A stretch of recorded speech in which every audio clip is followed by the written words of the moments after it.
Oi pessoal, vamos continuar a descrever aquelas experiências da PUC. Na realidade elas são tão interessantes que daria para a gente conversar muito tempo sobre isso. Mas os efeitos, as consequências dessa experiência são válidas para mim até hoje. Inclusive, voltando ao caso do BSP, esse BSP na realidade era o desenho de um gráfico que parecia uma cruz. Tá? Cada braço dessa cruz dizia alguma coisa. Tinha um que dizia quais eram os departamentos, outros quais eram os bancos de dados, outros quais eram as funções e tal. E quando você cruzava uma coisa com a outra, você via nas interseções desses cruzamentos, você percebia em que lugares da organização era necessário colocar processamento de dados ou não. Ou seja, é uma ferramenta de venda de produtos e serviços que a IBM usava com grande eficiência. Eu vim a encontrar essa ferramenta outra vez na Embratel, tempos depois, quando alguém lá tentou usar isso dentro da Embratel.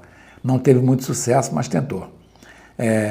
O que veio depois disso foi o APX, que era uma cruz que em vez de ter 4 braços só tinha 3. Me chamou muita atenção por causa disso.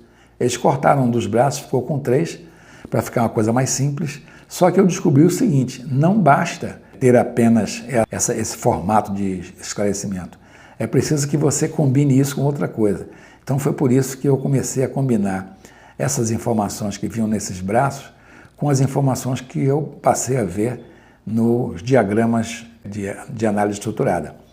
Nos diagramas de análise estruturada, que você costuma ver, você vê processos que se conectam uns com os outros. As conexões são feitas através de setas, que nós chamamos de fluxos, e esses processos e esses fluxos se conectam também com bases de dados.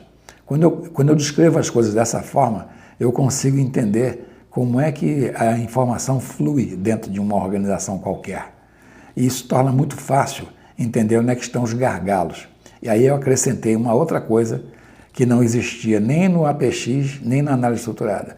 Eu comecei a colocar nesses diagramas determinados sinais indicando para cada fluxo quantas vezes aquele fluxo acontecia e indicando também os gargalos, aonde é que a informação não passava.